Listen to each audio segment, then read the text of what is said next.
Questions? Thank you, Mr. Chairman. Yeah, just to follow up on that, I mean, I think, we all agree we don't want people who shouldn't have firearms that are mentally ill or have committed criminal acts or criminals or have beat up their spouse to have firearms. That's why we work to make sure, in a bipartisan way, we work to make sure that when someone's convicted of domestic violence, the judges inform them that they have to give up their firearms and they give them up right away. So, I mean, I think we all agree on that goal. I mean, I think the challenge here is, as I was looking at some legal testimony here from folks who oppose the bill, in fairness, but I was also trying to do a little bit of internet research. I'm concerned about whenever we pass a law that it can actually be done. Like what we're requiring can actually be done.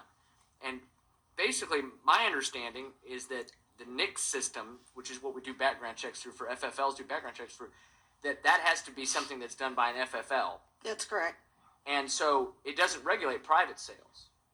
So how are we going to...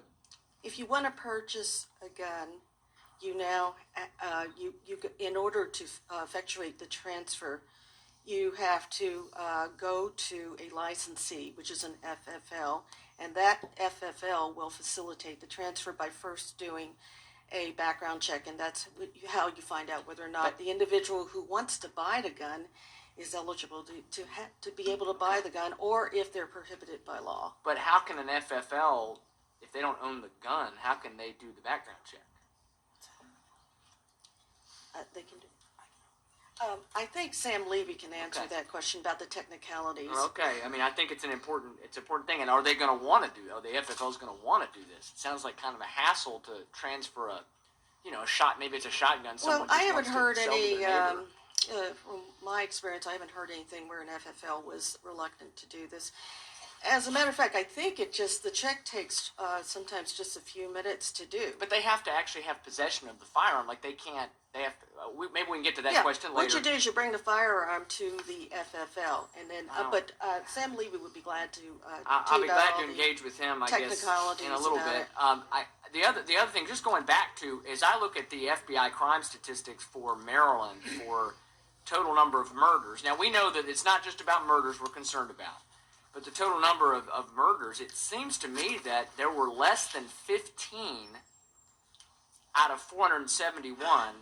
There were less than 15 homicides performed by a long gun. Now there were several that were firearm not specified, so I suppose some of those could be long guns. And but there were less than 15 where it was a shotgun or other gun or rifle, and there's no way to really tell. But it's doubtful any of those were by private transfers. Well, there has been a Johns Hopkins University's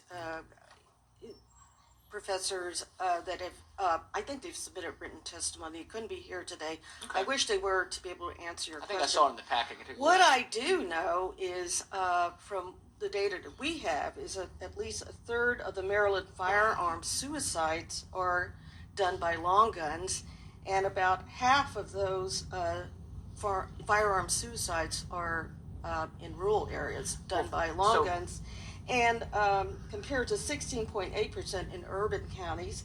And we also do know that, unfortunately, 18 and under kids, 44% of them commit suicide by use of a long gun. Okay, well, and that's we do not like suicide, and that is terrible. But can you acknowledge, and I know that you and I have talked about many issues in the past, but can you acknowledge that what your bill is doing in the face of overwhelming criminal and lawless activity with illegal firearms, particularly handguns, in certain parts of our state particularly, but most murder in general in our state is performed with an illegally owned or obtained firearm, usually a handgun. You are putting the entire weight of preventing suicide on this little, you guys call it a loophole. It's going to be people in areas of our state, by and large, that do these kind of transfers are not folks who are living in downtown Bethesda or downtown Baltimore. There are people who have been following the law. Now they're going to have to go through a complicated procedure and spend money just to sell their buddy, who they've known for 30 years, a shotgun. It's. Can you not understand that it's ridiculous? I do not believe that it is burdensome, and I think Sam Levy here, witness here, will tell you the exact procedure that you have to follow in order to do a transfer. I do not think it's burdensome, especially in light of the lives that you could save. But I don't If understand. you do You a say in line background the lives check- are going to save. We can't show that it's ever been used to murder anybody or kill anybody. I mean, it may have Well, happened I once or respectfully twice. disagree to Okay. that. And I we understand. may disagree. Let's Okay. agree to disagree.